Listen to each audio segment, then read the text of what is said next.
Inkscape is a free and open source scalable vector graphics editor and alternative to Adobe's Illustrator. In this video, we're going to show you how you can get started using Inkscape, even if you're an absolute beginner. So stick around.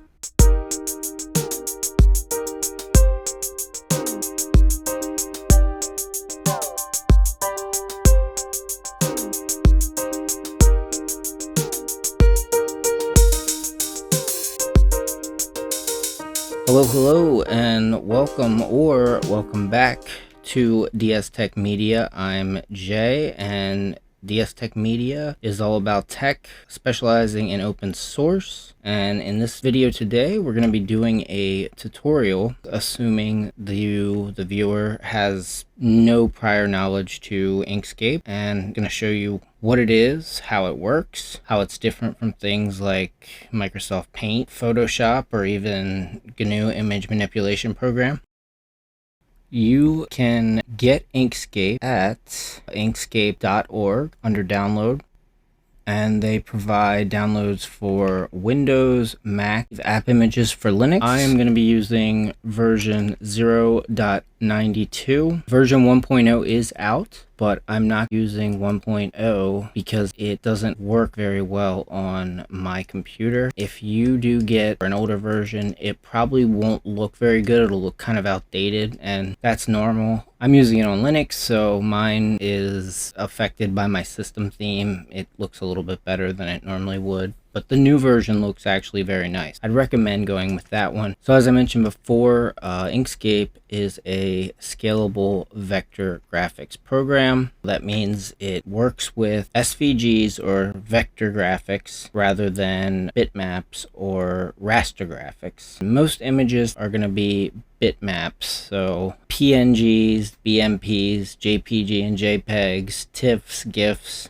Inkscape saves and works with SVGs, and there's other ones. PDFs are a type of vector. EPS.ai is Adobe Illustrator's. .dxf is another extension. Now, what is the difference between the two? So I have these two logos here. They're the same thing, except one is a bitmap and the other is an SVG. From here, they look the same. Let's zoom in a little closer. Okay, there's one, and here's another. Now wait a minute.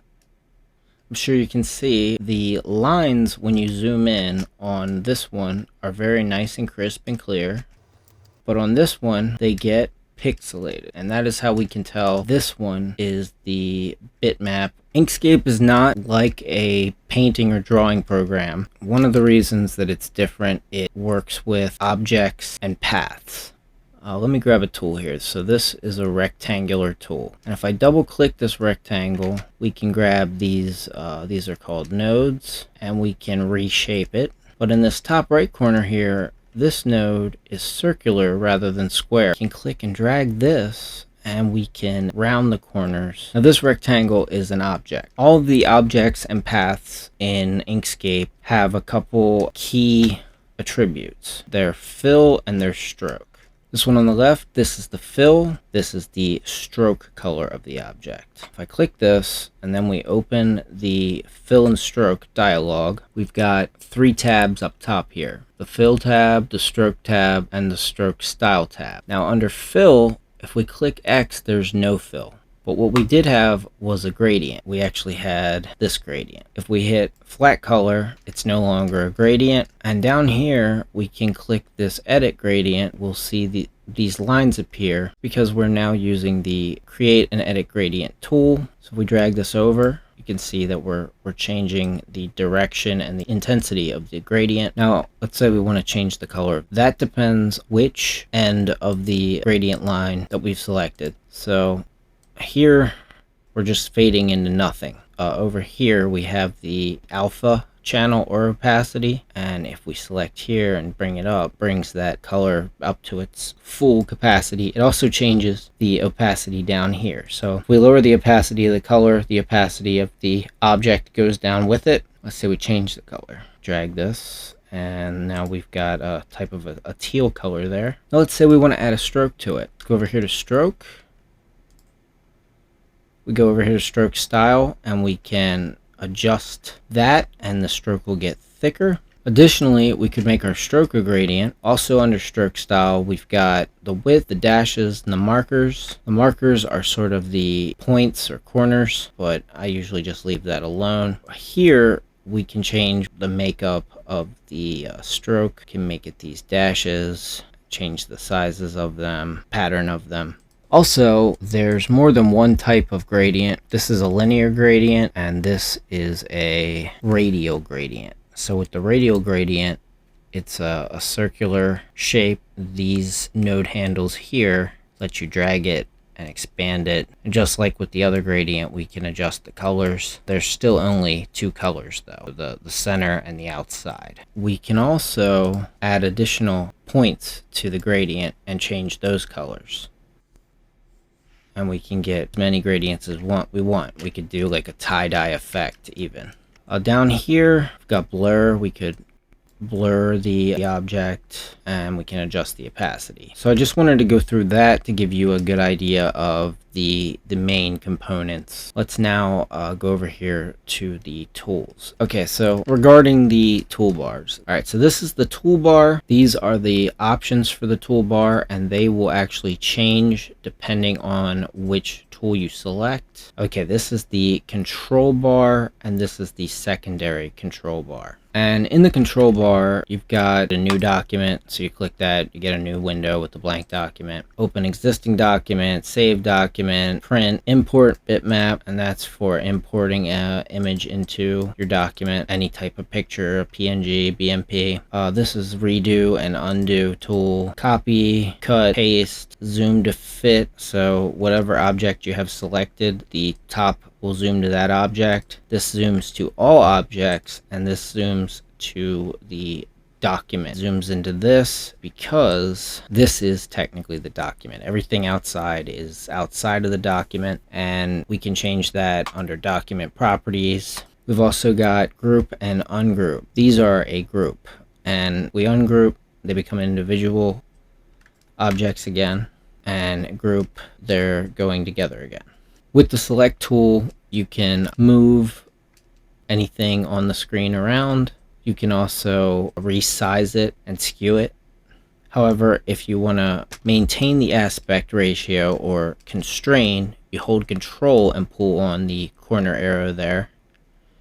It'll maintain the proportions and scale it up or down. And if we click them one more time, these change. So we can change them on a different axis here. You can also rotate them. This is the node editing tool. So if we use the node tool and we select this rectangle, it's doing the same thing as the square tool. And that's because this square here is an object. And the difference between an object or a path is how it behaves when you're manipulating the nodes. So these are the nodes and handles in the corner here. This is a key point in the tutorial. If you want to convert an object to a path, select that object, you go up to path, and you're going to select object to path. The shortcut is Shift Control C. We have now turned this rectangle into a path. Go up to the path tool here. Now you'll notice that these points have changed. There's more of them now. I'm going to grab one, and it behaves entirely differently because we are editing by path. We can change the actual shape. You may also notice that we have these handles. The actual node, if we simply grab any point on the corner there and move it, that makes these change as well. Another tool we have here is the tweak tool. I don't use this tool very often. It changes the shape, the paths. There's a bunch of different options up here, as with all the tools.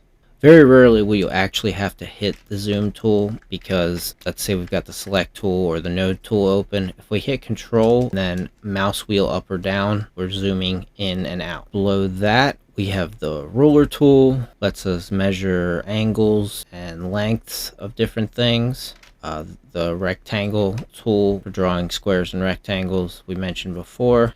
And after the rectangle draw tool, this is the 3D boxes tool. It instantly draws a three-dimensional box, and it has handles of its own, but they're unique because each one of them that changes the three-dimensional geometry, and the sides are shaded to represent perspective. This one here, you can drag and it changes the length. So another unique tool there. Then we have the circle tool, and you'll notice here that the circle is not complete. It's got this pie representation going on here because of what we have selected. So we can switch between the selections and get different shapes. And if you double click, you get the little cusps or node. You can change the shape of the ellipse. I'm going to convert this to path. And now with the path editor, we have the same ability to edit as we did before with the rectangle. And these lines that come off of the nodes, these are handles, and they basically change how the line works leading off of each node. So if we pull it out or move it down, you're basically just changing how they work. We can select more than one, and then we go to move, we're moving them all at once. Also, we have the star tool, and with the star tool we can change the spoke radius to make pentagons. We can make them round, we can randomize them, we can even add more corners. Turn the randomize down to 0 again, they become all uniform. You can unround them, they'll turn back into points rather than notches. And we can also do polygons instead of stars. We bring the number of corners back down, we end up with a triangle. This is for drawing spirals. Go here and convert object to path, and we get the same ability to edit nodes. This is the freehand tool, and this will let you draw anything you want. It's for drawing freehand lines. Once you're done, you can edit them. These are paths from the beginning because they're just lines. We select a bunch of these nodes here and hit delete. Select all these nodes here, hit delete. A couple more. Now we have a more basic shape without the mess up top. So that's for freehand. This is for drawing Bezier curves or straight lines. So we click and this red line will follow us in all the directions. Every time we click, we'll get another point. However, if we click and hold and then drag, we get a handle to make a curve. We can get crazy shapes like that.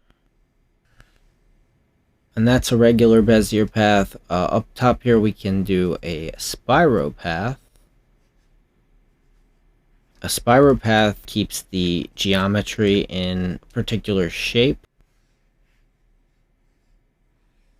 And then we get this nice line like this. And we have tons of options when we're editing with the second tool here, the path editor tool, such as break path at selected node.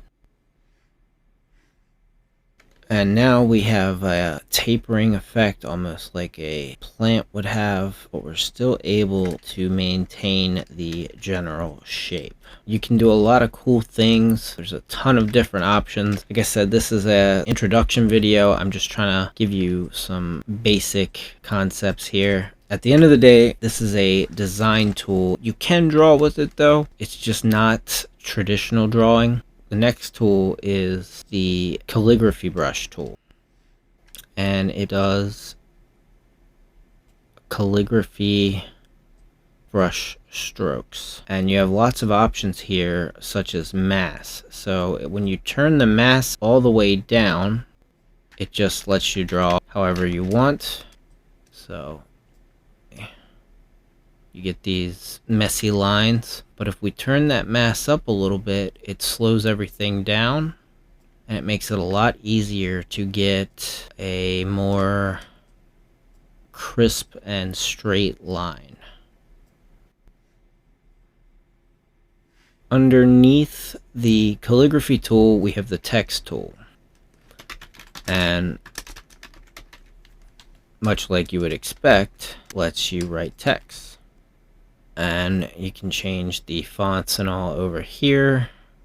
Typically, I don't use the secondary bar up here, but rather the text and fonts dialog. And the dialogues are really important because it's where you're going to be doing a lot of your work. The troubling thing about Inkscape is that the dialogues are sort of hidden. I have all of mine set up the way I want them here, but on a fresh opening of it, you won't have any dialogues open, and also your dialogues may appear as their own boxes, and you may like that. I do not, and that's why I dock them, which you can find the settings for doing that under preferences. I have all of my dialogues set as docks, that way I can grab them over here. And with the text, just like with everything else, you can change the fill and the stroke, etc. and so forth. Also, like with everything else, you can turn the text into a path.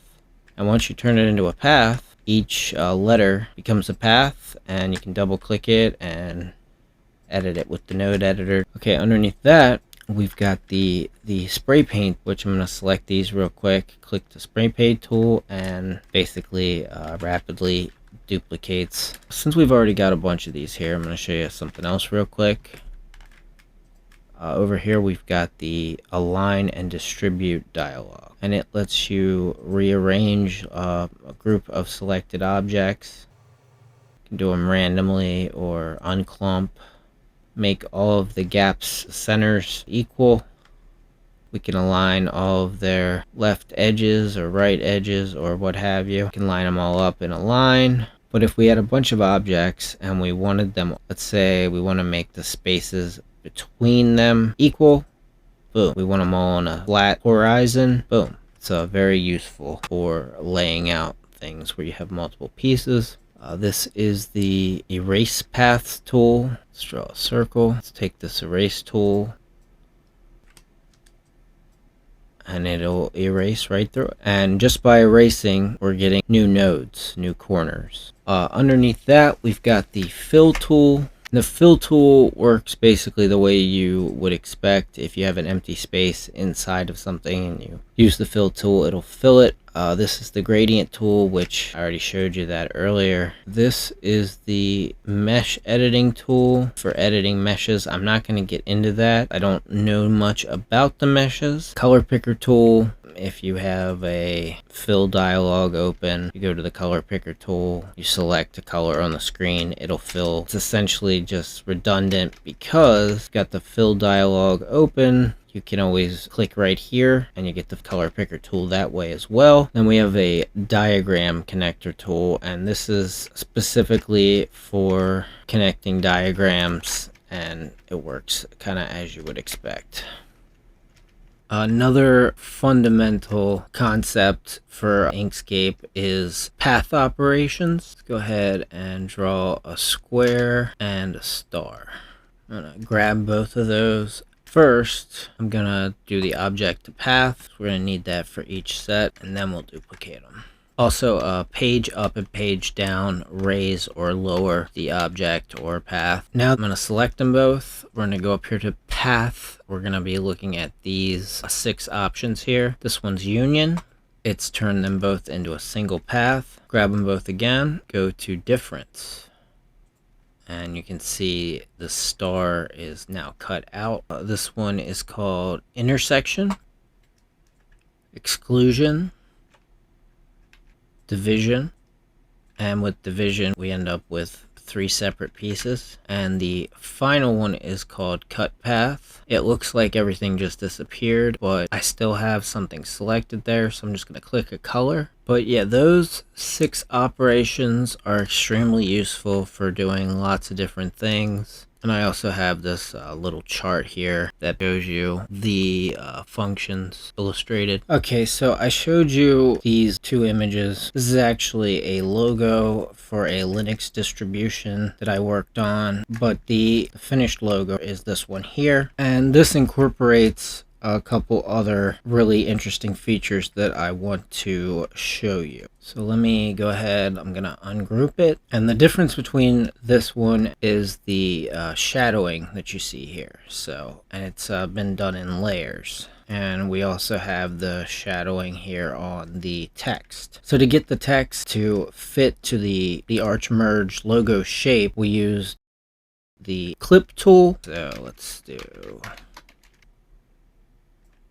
if we want to add that inner shadow effect, all we have to do is go up top here to filters. We're going to go to shadows and glows, and we're going to do drop shadow.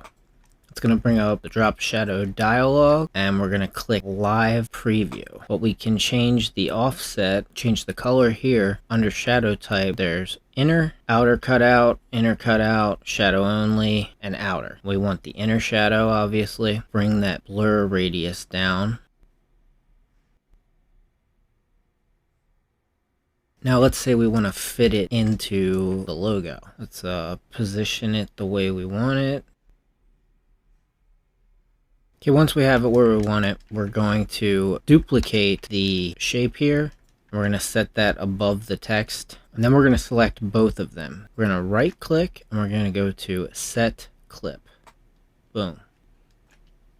It's not the best example, but just wanted to give you an idea of it. You add the shadowing and the shadowing in the text, and then the gradient of the shape, and you get a really interesting looking design. So earlier we talked about bitmaps versus SVGs. So this is a bitmap. Because it's a bitmap, we're limited in what we can do with it. We could apply the shadows to it, just the blur or the opacity of it, but it's still just not the same as having an SVG. Well, luckily, if we go up to path, we have trace bitmap. It opens the trace bitmap dialog, which I have docked over here, and we can turn on live preview. You can see it showing up here, and we've got several different methods for doing this. Brightness cutoff, which in this case, because of the colors here, it's not catching the yellow segments. We're going to turn that threshold up, and at 1.00 it goes to black. As soon as you adjust it down, the entire audio waveform, it appears here. There's other options: suppressing speckles, smoothing corners, and optimizing paths, and those change the precision of it. Edge detection is another method, and depending on type of image you're trying to trace, one may be better than the other. There's also color quantization. You can turn the smoothing on or off, stacking the scans, and you can also remove background, which can be very convenient. But for this specific thing, I'm going to go ahead and do the brightness cutoff,